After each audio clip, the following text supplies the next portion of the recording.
Hello, everyone. Welcome to this installment of Let's Talk Mediterranean, the Mediterranean Seminar podcast.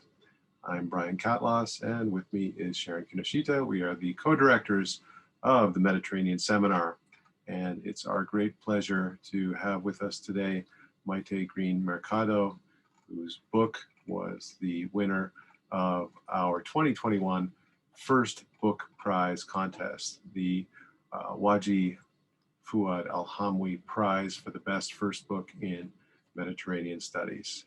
And with that, let me turn it over to Sharon, who will say a few words about the book.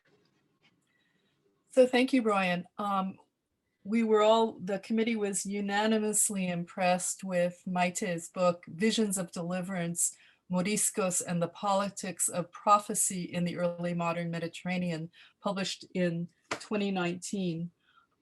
In our award statement, we wrote that this book stands out as an original and rigorously researched work of scholarship amidst the profusion of excellent recent works on the Moriscos, using edited and unedited sources in Latin, Spanish, Arabic, Turkish, and al-Hamwi. Green-Mercado examines the internal religious life of this marginalized minority as they struggled for survival and sought to gain either recognition as Spaniards or rehabilitation as Muslims. Her entree into this world through the prophecies and predictions made by Moriscos themselves, or as gleaned through the reading of new inquisitorial records and through the reaction of the Catholic and royal establishment, is highly original and illuminates a hitherto dark corner of 16th century European and Islamic history. Green-Mercado resists simplifying the analysis. Rather, she presents both the old Christians and Moriscos with admirable nuance, while at the same time eschewing both a moralizing or lachrymose approach to the subject. Altogether, this is an impressive work of scholarship which demonstrates Green-Mercado's impressive range of historical knowledge, both in terms of its geographical scope and methodological variety. The book constitutes an important missing link between the history of the mind and the history of politics and society. It will undoubtedly continue to gather accolades and serve to establish the author as a very promising new scholar of Spain, Islam, and the Mediterranean. So welcome, Mayte. Why don't you begin by telling us a little bit about how you came to be working on Moriscos and how you got to this topic? First, thank you so much, Sharon and Brian, for having me here today. And more importantly, I feel very honored to have received this first book prize in Mediterranean studies. I'm a historian of both early modern Spain and of the early modern Islamic world. I've always kind of been in between fields. I was trained, excuse me, as an Islamicist in a department of Near Eastern languages and civilizations, but I was working on the Islamic West, which was not a subject that was very much studied in the department where I was training. So this being in between kind of forced me to have to look towards the Mediterranean and the Eastern Islamic world in order to be able to find interlocutors to speak to. I came to the Moriscos through a course that I took in the Divinity School at the University of Chicago with historian of religion, Bruce Lincoln. I was very fortunate to have taken that class with Bruce Lincoln. I had to write a paper and I ended up finding an al-Hamwi text to work on. And that sort of gave me the entry into the world of Moriscos. And I decided to write the PhD thesis on this subject. I was very much interested in Morisco religious and political ideas. I first started researching Morisco magical practices, and then I ended up settling on these apocalyptic texts. And I actually got to looking at these texts through the work of literary scholars, in particular the work of Luce Lopez Baralt, who had analyzed these texts very beautifully. And I still had questions about how these texts circulated, whether they did circulate at all, and the contexts in which they did. And that's what I did in this book.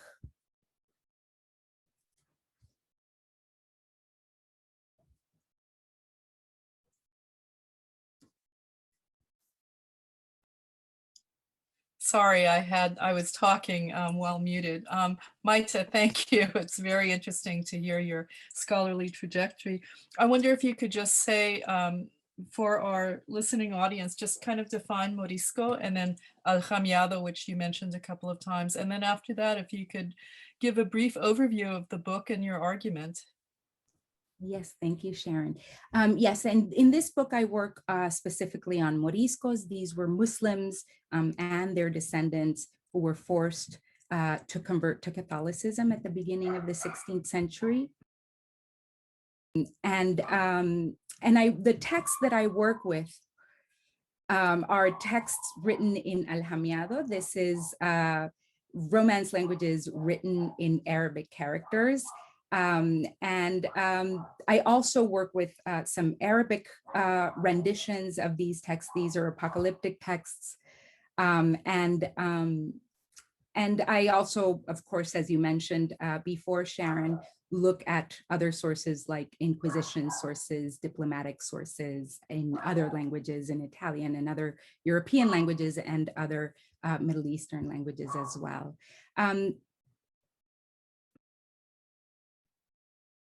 I'm sorry, excuse my dog barking. The mailman is probably there. So in the book, as I mentioned before, what I try to do is to reconstruct the moments in which these texts circulated among Moriscos. And one of the things that I confirmed was that these texts circulated primarily in moments when Moriscos wanted to carry out political actions in the form of rebellions.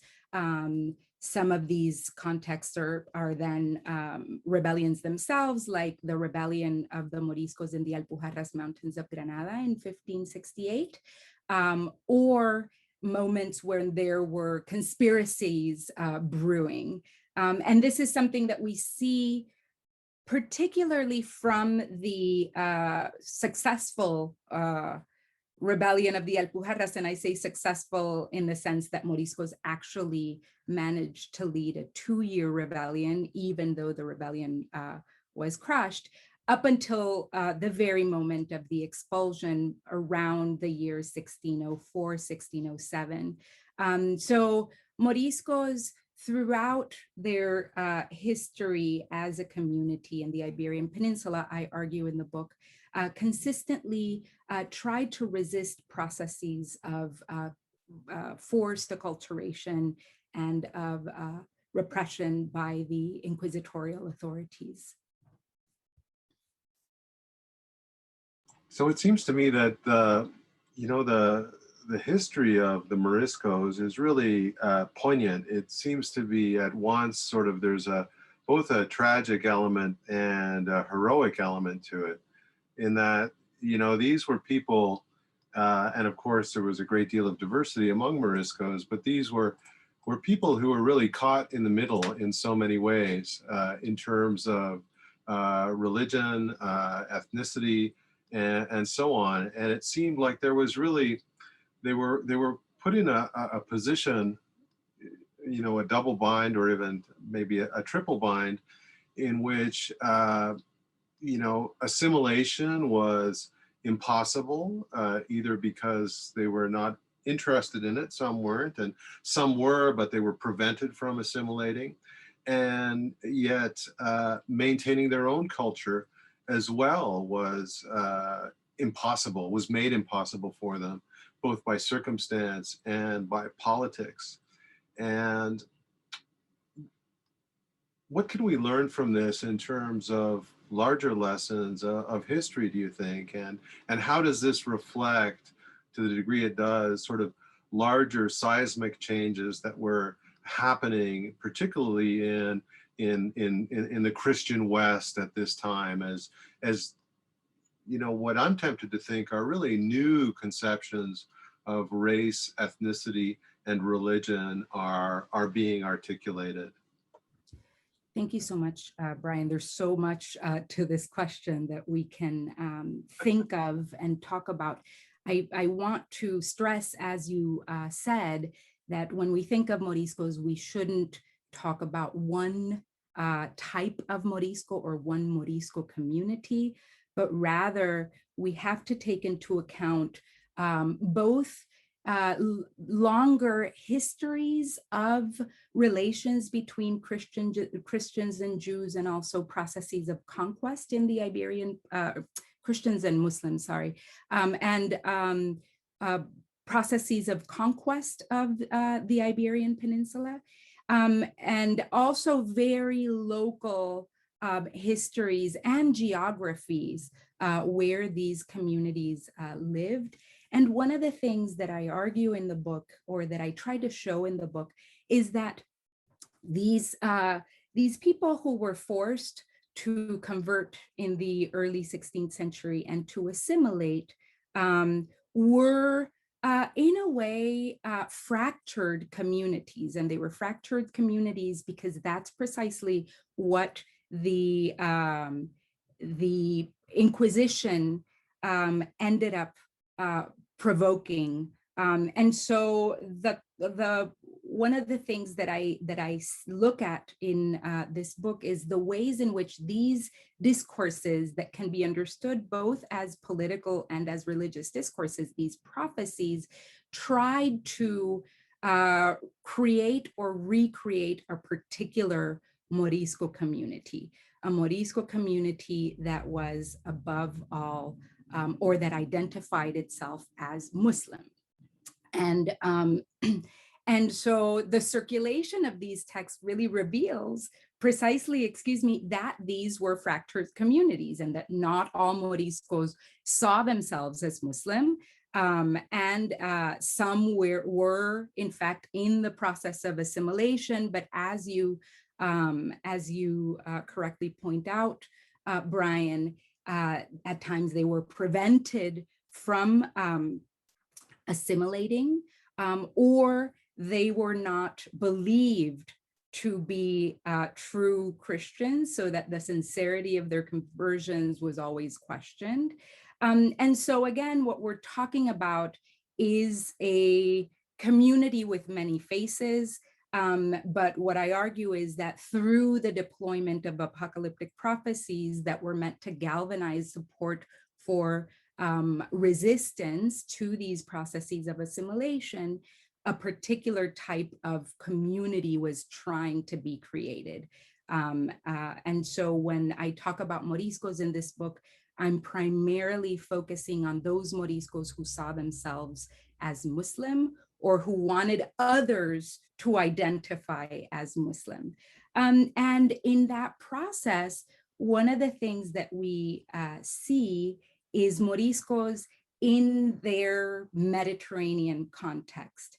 And so rather than seeing Moriscos specifically from an Iberian perspective, where they appear as quote unquote victims or of the Inquisition or of the religious and political authorities, when we look at them in their Mediterranean context, we see a community that was very much aware of the political culture of the Mediterranean, and that really tried to use or deploy that political culture to their advantage. So we see them trying to communicate with Muslim polities in North Africa or in the Ottoman Empire. We also see, as I describe in the last chapter of the book, Moriscos communicating with the French monarch, and speaking the same religio-political language, which was this messianic and apocalyptic language. And so in that sense, what we see is a very active community that sees itself as, at least again, the specific Moriscos that I'm talking about, who used apocalyptic language as a political language, they see themselves as part of the larger ummah, as part of the larger religious, Islamic religious community. And in that sense, I think that's an interesting way, a different way of looking at Moriscos. And at the same time, it tells us that Moriscos were central actors in the religious and political life of the early modern Mediterranean. So it wasn't just that Moriscos were trying to appeal to the Ottoman Sultan, but that these larger powers were very much aware that Moriscos were there.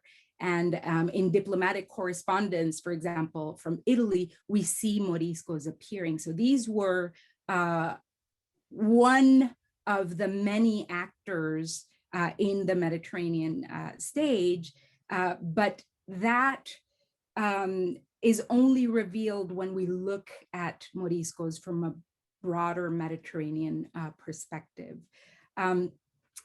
You mentioned, Brian, the last question, you were alluding to these questions of religion, processes of racialization, of confessionalization in early modern Europe. And this is actually a question that I've been asking myself quite a lot.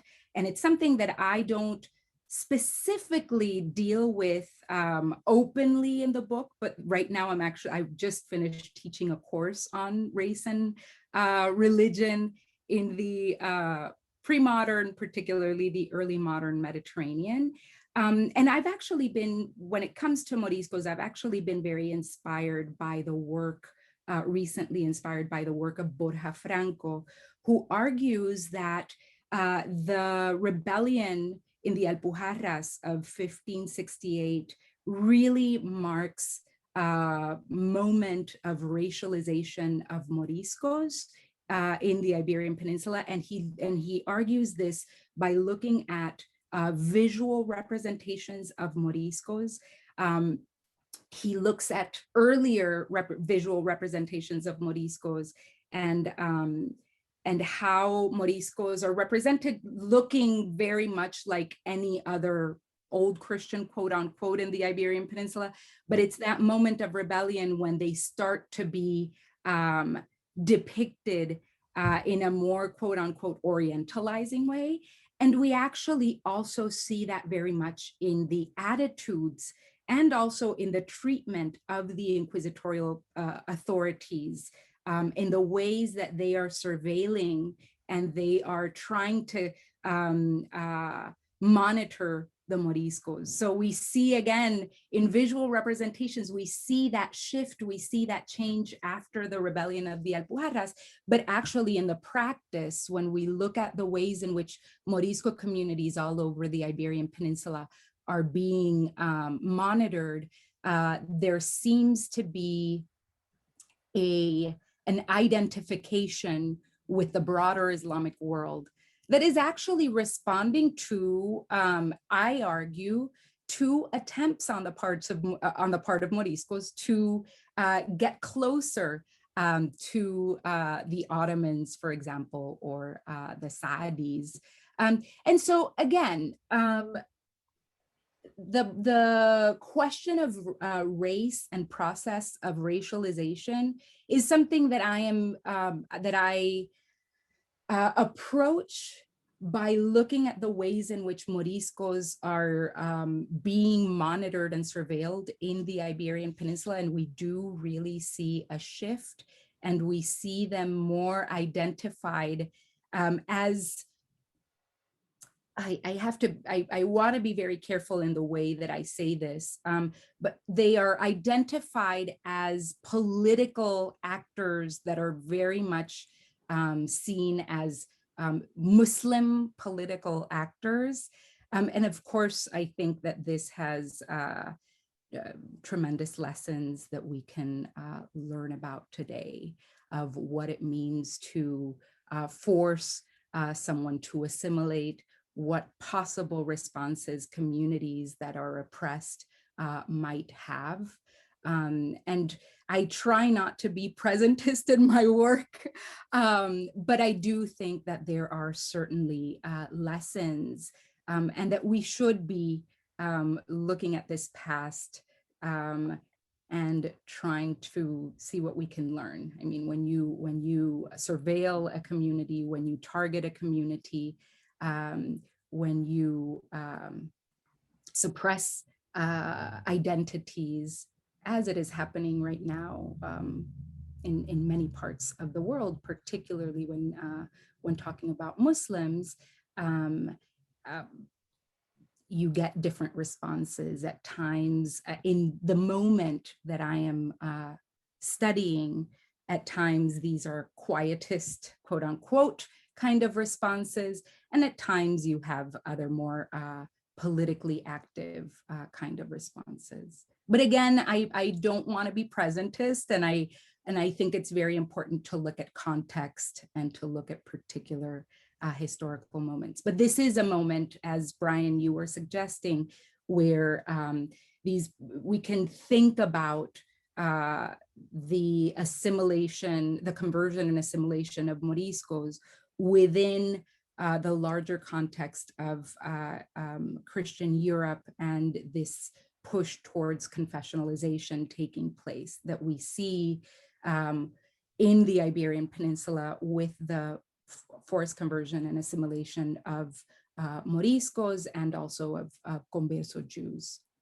Well, let me pull back for a minute, just for the benefit of our listeners who may not be familiar with Morisco history, and I'll give a little 2-minute thumbnail just to situate things, and you can correct anything I get really wrong in the narrative. So what we're talking about is a population of Muslims that were, the majority of them were, we might say, indigenous. They were essentially the descendants of people that had been living in the Iberian Peninsula from the time before the Muslim conquest, and who had converted to Islam over the course of centuries and become Muslim communities. And then after the Christian conquest, had lived under Christian rule in the majority as free subjects, mudejares, living under Christian rule. And then as circumstances changed at the end of the 15th and beginning of the 16th century, between essentially 1499 and 1526, in various stages and different places, these communities were essentially forced to convert to Christianity, right? And were subject not only to restrictions on their religious observance, but also on their cultural activities that were identified as Islamic or Islamic Morisco, I guess, until finally this culminated in the expulsion of the Moriscos, essentially the entire community, although these things are never as neat as one imagines, between 1609 and 1614. And I believe something on the order of 350,000 people probably sent into exile to mostly to Islamic lands, to North Africa and to the Ottoman Empire. So that's kind of the overview. Now, within that, that was a diversified group, obviously, as we've mentioned. There were, your kind of, rural, mudejares or Moriscos living in cities and towns, and there was also a sort of upper class of noble or educated Moriscos who were really assimilated as much as they could into the new Christian elite. I'm wondering, these prophecies, these Islamic prophecies or Islamic prophecies that you study, which group within the Moriscos did they originate with? Who was producing them? And what was their audience? What were they really hoping to achieve, if anything, really? That's actually a really great question. You mention how there were these Morisco elites, these Morisco noblemen or Morisco elites that were mostly assimilated, that were very well versed in the dominant Christian community and participated actively in that community. But one of the surprising things that I found in this book, it's that precisely among these people who were mostly assimilated is where we see these prophecies emerging and circulating and being deployed. And they were circulated and being deployed among the elites in order to appeal, quote unquote, as some documents state, to appeal, quote unquote, to the masses of Moriscos, so that these uneducated Moriscos would support their political activities. And so that's something in a way surprising. It's not entirely surprising, I have to say, because this is something that we already see. Mármol Carvajal, for example, and Diego Hurtado de Mendoza, who were chroniclers of the rebellion of the Alpujarras Mountains in 1568, stating that these elites were deploying these prophecies. But one of the things that I argue in the book is that rather than taking these sources rather than being suspicious of these sources because they were anti-Morisco, we should take them seriously and try to investigate other moments and other contexts in which Moriscos are circulating prophecies. And what I found is precisely that was the case. We have these Morisco elites who are organizing themselves politically. We have this religious group, the al-Faqis, who are trying to organize the community religiously, in secret, of course, who are deploying these prophecies in contexts where the Moriscos get together to read religious texts, to pray together. And in the context of sermons, we see these prophecies being recited. I should say something about these texts, though. On the one hand, we have these apocalyptic texts whose origins we can clearly identify as coming from an Islamic context. And what I mean is that these prophecies are presented as hadiths, these sayings, actions, and tacit approvals of Muhammad. But we also have re-elaborations of Christian prophecies that were very popular, particularly in the 15th century in the Iberian Peninsula, prophecies like the famous prophecies of Saint Isidore of Seville or John of Rupescissa, which are repurposed, reinterpreted by Moriscos and deployed in the same exact contexts of rebellion, just as Moriscos deployed texts that can be identified more as Muslim texts. So, and this is also very characteristic of who many Moriscos were. So in contexts where Moriscos only spoke Arabic, contexts in which these communities had been converted later, we see Moriscos deploying prophecies that are mostly Muslim or hadiths. And then in contexts where Moriscos had more sustained contact with old Christians, we see this in Aragon, we see this in Castile, we see Moriscos deploying these re-elaborated Christian prophecies. And again, as I said, this is very characteristic of who Moriscos were, and why I say that we can't talk about one Morisco community, but rather many different Morisco communities. Some spoke Arabic, some didn't, some dressed in a particular way, others dressed like old Christians. And this has to do with many different factors that are historical, that are political, that are religious, etc. Geographic. So Morisco communities living in the mountains in Valencia who spoke Arabic had a particular flavor to that particular community. And that's different from Castile or Aragon, etc. I should say, though, that after the Alpujarras revolt, because Moriscos were expelled from the Kingdom of Granada and were dispersed throughout the Iberian Peninsula, one of the things that we see particularly emerging from these elite communities is that at the same time when Moriscos, these elite communities were trying to organize, and at the same time organize politically, I mean, and at the same time that these prophecies were circulated and being deployed, we also see these very elites trying to get Moriscos who knew Arabic from Granada, for example, to come to their communities and teach them Arabic and teach them the Muslim religion. And so the moment of the Alpujarras revolt was really a watershed moment that changed the course of the history of the different communities in the Iberian Peninsula.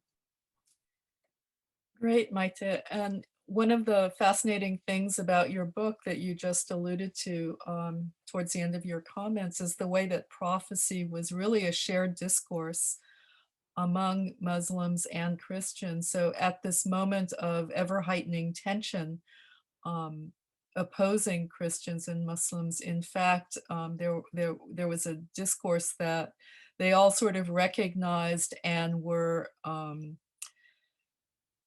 eager to deploy. The other thing I wanted to say, you talked about the importance of context, and I think, for example, in the context of Mediterranean studies, it's just worth recalling that the whole history you're describing situates itself in the 16th century. So it's the very century that Brodel focuses on in his magisterial work on the Mediterranean, but where that work really looks at the Mediterranean, I mean, geographically, but largely to the extent that he looks at politics and society. We have, you know, the Habsburg Western Mediterranean on the one hand and the Ottoman Eastern Mediterranean on the other. And what you have just presented us in this history of the Moriscos in all its complexity is the way that a community whose agency, or multiple community whose agency is not envisioned in previous historiography, really is a part and capitalizing on the kinds of connections and networks that historians have traced in other contexts for diplomacy and commerce and things like that. So I wonder if you could pull back the lens again and just bring out a little bit this fascinating history that you devote one of your chapters in particular to the kind of Mediterranean breadth of these Morisco, the circulation not only of people but of texts and kind of intellectual exchange. Mm-hmm. Yeah, thank you, Sharon. I argue, and this is something that I am able to argue in the book because of the training that I received at the University of Chicago, and my dissertation advisor was an Ottomanist, is that, and this is something that he has argued very convincingly, that we can talk about a Mediterranean apocalyptic phenomenon in the early modern period, and in particular in the 16th century. that apocalypticism, and in particular messianism, was a shared political discourse, a shared imperial political discourse. One of the things that I try to do in the book is to highlight the ways in which not only these prophecy came to articulate particular imperial projects, or messianism came to articulate different imperial projects in the Mediterranean, but also the ways in which people who were minor actors in the Mediterranean were also very much aware of this discourse and were using it to their advantage. And here I should say that it was not just Moriscos. We also have Jews and conversos also deploying messianic language in particular contexts, in particular moments around the Mediterranean. I have a really, really beautiful case that didn't make it into the book, but that exemplifies really well the ways in which Moriscos, conversos, and Christians all spoke the same language. And it's this case of, it's actually very early 17th century, 1604, something like that. A converso doctor, Portuguese converso doctor, finds himself before the Inquisition for sorcery, accused of sorcery. It turns out that he was jailed in the same cell as this Morisco, also a doctor, who was also accused of sorcery. So the Morisco, in order to get the favor of the inquisitors, starts telling the inquisitors everything that the converso is telling him. And so the Morisco, we hear in the Morisco's voice recited the prophecies, for example, of Bandarra, that the converso is telling the Morisco and that the Morisco is later telling the inquisitor, or all of the different ideas that Portuguese conversos had about the arrival of the Messiah, about the what he described as the 9.5 tribes of Israel that would gather before the Ottomans were going to come and conquer the peninsula and liberate all of the conversos.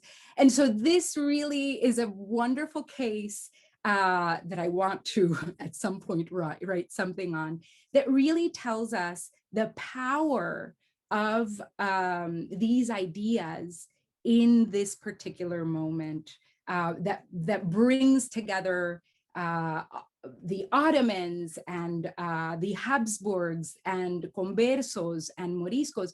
And it also tells us about the ways in which these ideas circulated among these different communities.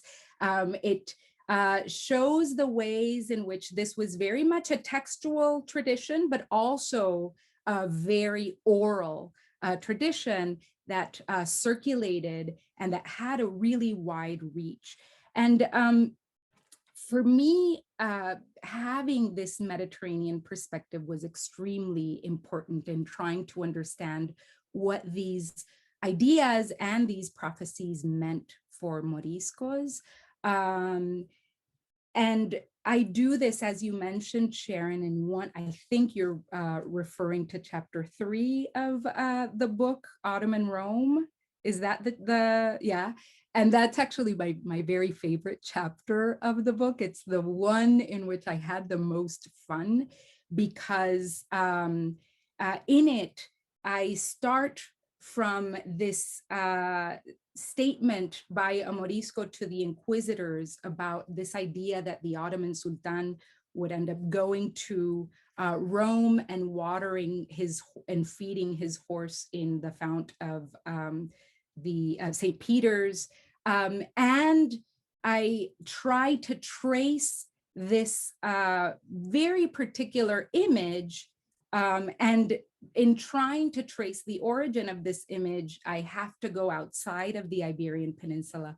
I remembered, and this is why I brought my advisor, Cornel Fleischer, to I started with this. I remember as a graduate student reading an article that he wrote in which he looks at an Ottoman source that that mentions this this particular image. And so what I tried to do in this chapter was sort of broaden the lens in order to try to see how this particular image might have come to the Iberian Peninsula and be in the mouth of this peasant Morisco who ends up telling this to the Inquisition. And so this is something, my book ends up being an exercise moving from microhistory, in which I look at very specific Inquisition cases, to a more macro approach. And I do this by employing the methodological approach of connected histories.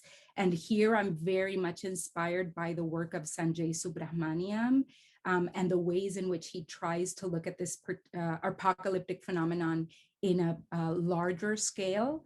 And at some point, he talks about connected histories as a multiplicity of micro histories together is what kind of gives us connected histories. And I was very excited to think about this this particular phenomenon and this particular case in using the methodological approach of connected histories, because I think that that is an approach that Mediterranean studies can really benefit from.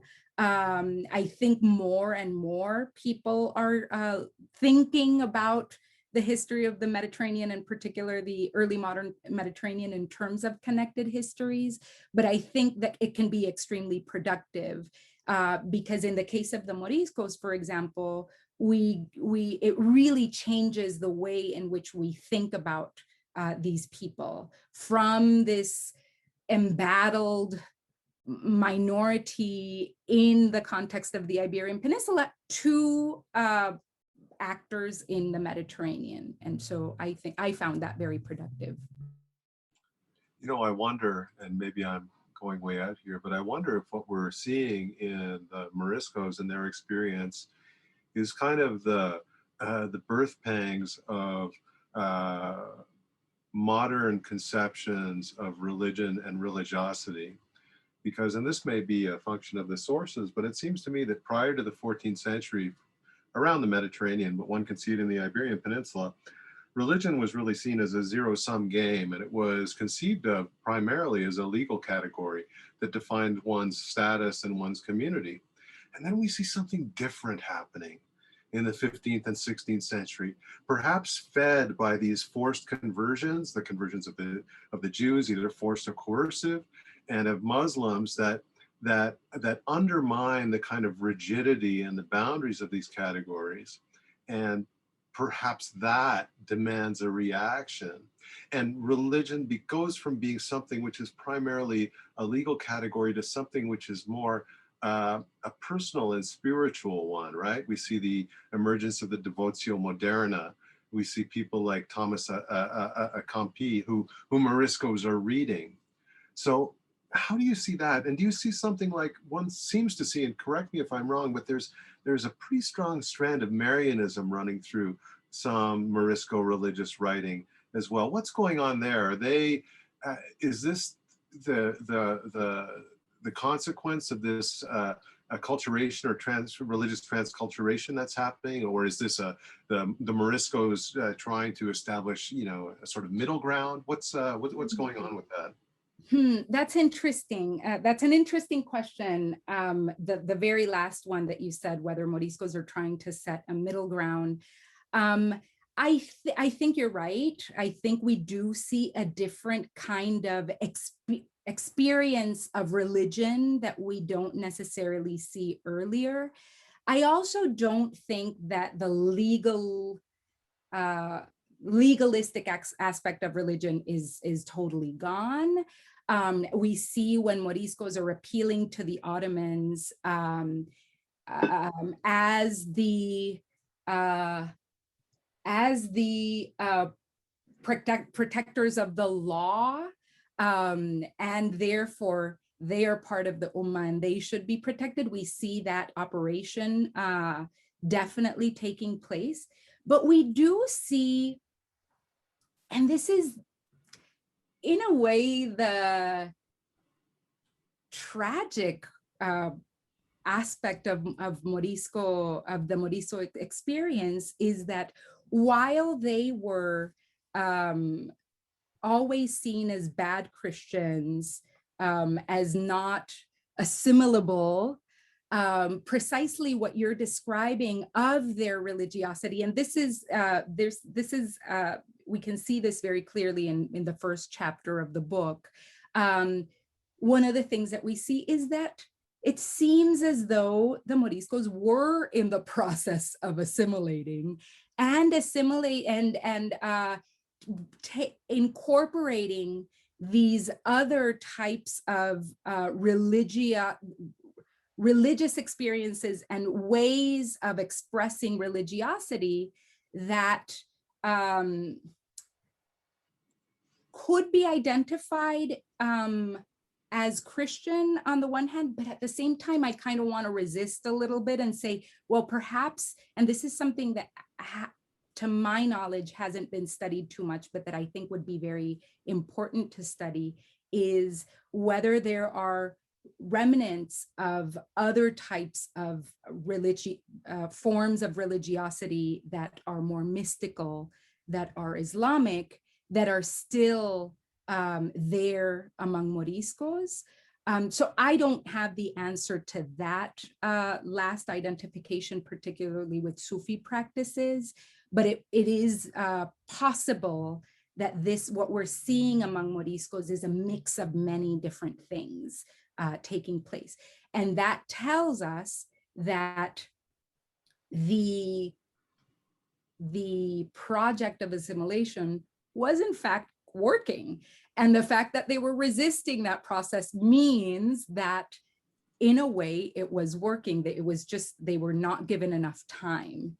If you see what I mean. I do think that in the 16th century, there is a different kind of devotion that is very much Christian, but I would want to see more. And I haven't studied this, but I would really like to see more of looking at the ways in which Sufi practices might have been incorporated by Moriscos. I think at some point, Luce López Baralt, or I can't remember if it's both Luce López Baralt and Maria Teresa Narváez, or if it's just Luce, suggests that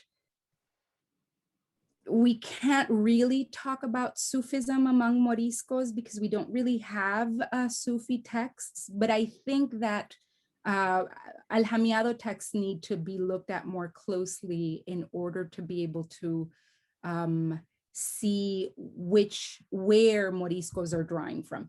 And I think that the use of prophecies and the circulation of prophecies might give us a hint.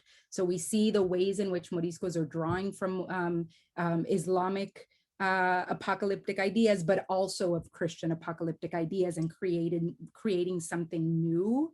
And something different, something that is particular to their community. And I think perhaps that's the way that we should understand Morisco devotional practices and Morisco religious ideas in the 16th century. I don't want to use the word syncretism, and I want to shy away from the idea of fuzziness, because I do think that Moriscos, particularly when deploying prophecies, for example, had a very particular aim. They were trying to present themselves as Muslims, so they weren't confused. I think fuzziness or syncretism kind of suggests, if not confusion, something that is not very clear. But what we see, in my opinion, is that very consciously Moriscos are drawing from different sources and are interpreting these sources in very particular ways that can be identified as Morisco. I don't know if this answers your question, Brian, but that's the answer that I can sort of think about as I am analyzing or thinking about my sources, these prophecies. Yeah, that was great. Let me go back to this failed assimilation, because this is really interesting, I think. And because if you look particularly at that class of educated Moriscos, who became very kind of integrated, particularly in Castile with the apparatus of state, and who worked as translators and whatnot, the same individuals that were responsible for the so-called lead books of Granada, right, which were this attempt to integrate Moriscos into the emerging national history of Spain, you might say. What was it that, why did it fail, and was it necessary? Was it because, and this is what I'm kind of tempted to think, is that, when you remove the sort of formal barriers of that have established the hierarchy within a society, right? You have to create new barriers, in the sense that once Moriscos became Christian, there was no grounds to discriminate against them. And in that sense, they became more dangerous, because then they became essentially, well, in theory, full members of society and potential competitors. And so was this, an invention of certain segments in Christian society to keep the Moriscos down once they were legally integrated? It always makes me think of the story of civil rights in the United States, and where we find ourselves today. How with the Civil Rights Act, a lot of the formal barriers that had formally marginalized African Americans as a legal group were removed.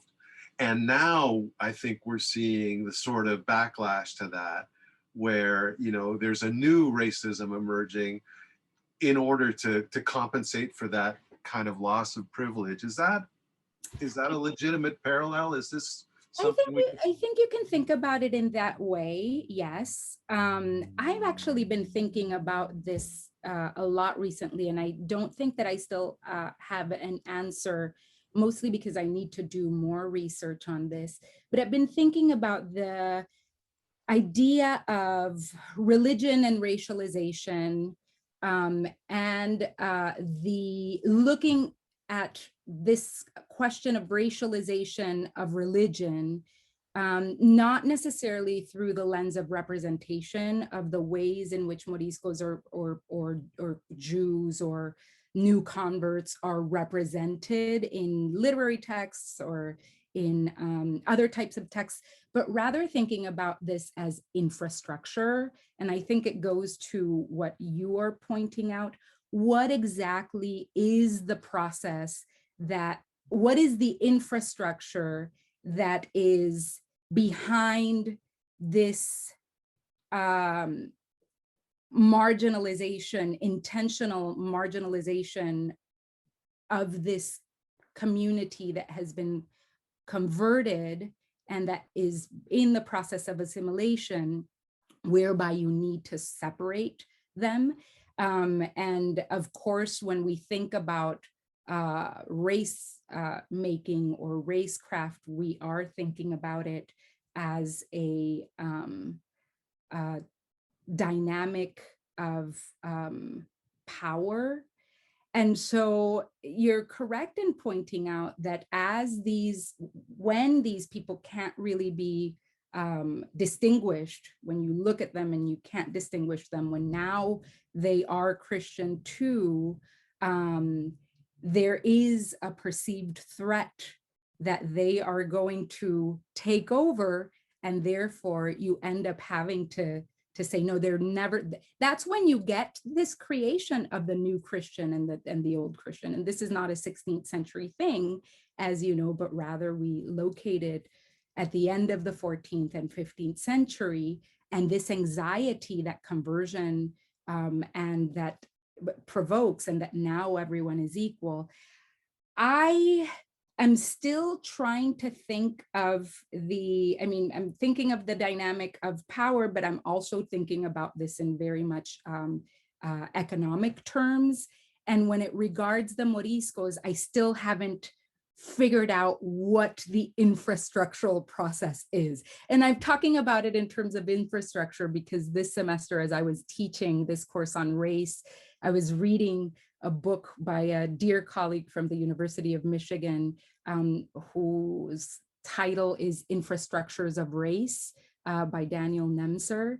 And he thinks about this process of racialization taking place in colonial Mexico in terms of the ways in which these indigenous communities were gathered, and then the ways in which they served to build the infrastructures of the colonial society.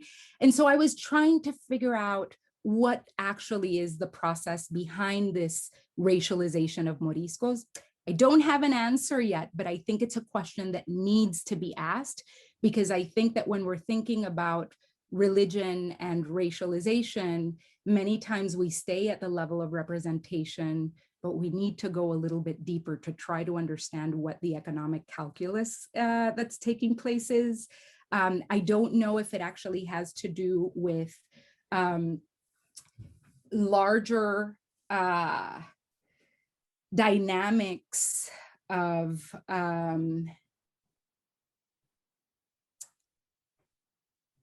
constitution. I'm going to say something that might be totally wrong, but of the way the constitution of the different kingdoms in the Iberian Peninsula and the tensions between the lords whose Morisco subjects were peasants in their lands and the religious authorities, that we might be able to locate some of those dynamics there, but I need to think this through a little bit more. But it's actually a really interesting and really important question that particularly when it comes to Moriscos, but I think also we can think about it for conversos as well, hasn't really been answered satisfactorily,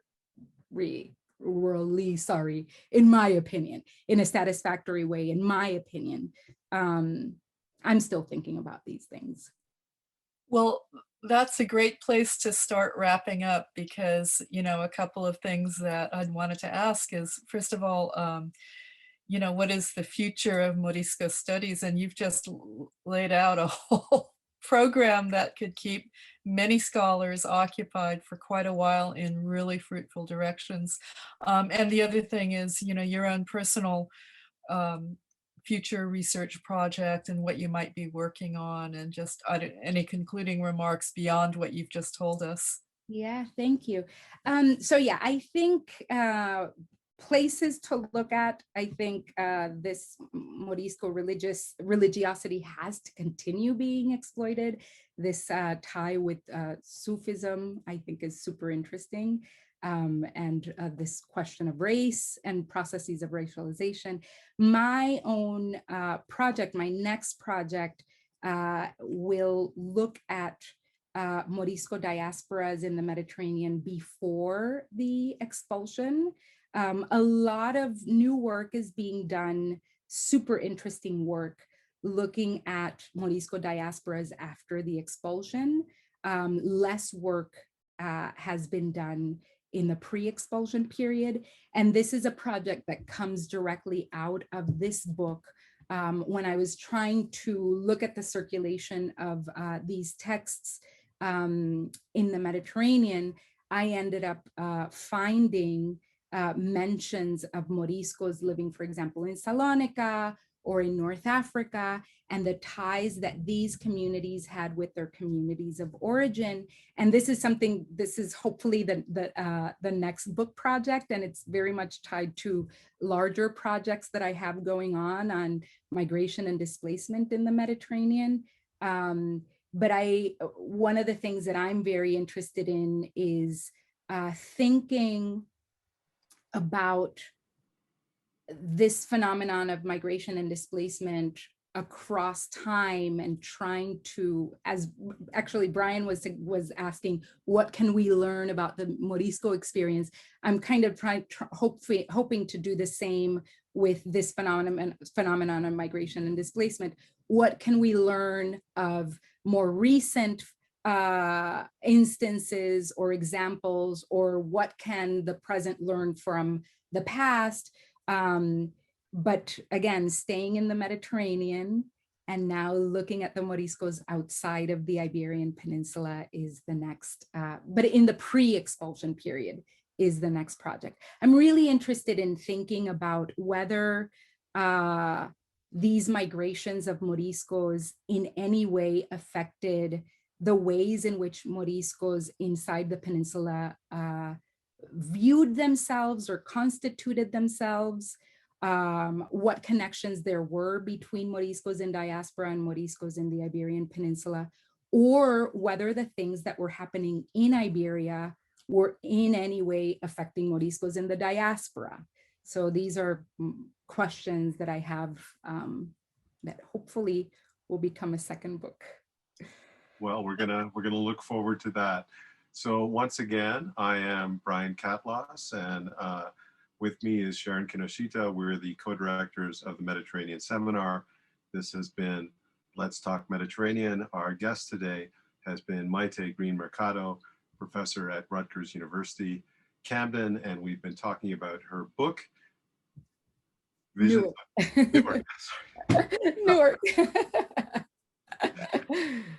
Visions of Deliverance, Newark. Visions of Deliverance, Moriscos and the Politics of Prophecy in the Early Modern Mediterranean, which was the winner of the Mediterranean Seminars 2021 Wadjih F. al-Hamwi Prize for the best first book in Mediterranean studies. So thank you very much, Mayte. It was a pleasure having you. We're looking forward to your future work, and we'll send you out with some applause. Hang on.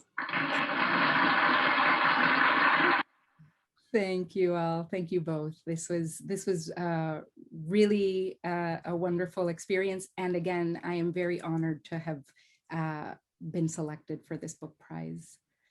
Well deserved. Thank you. Thank you.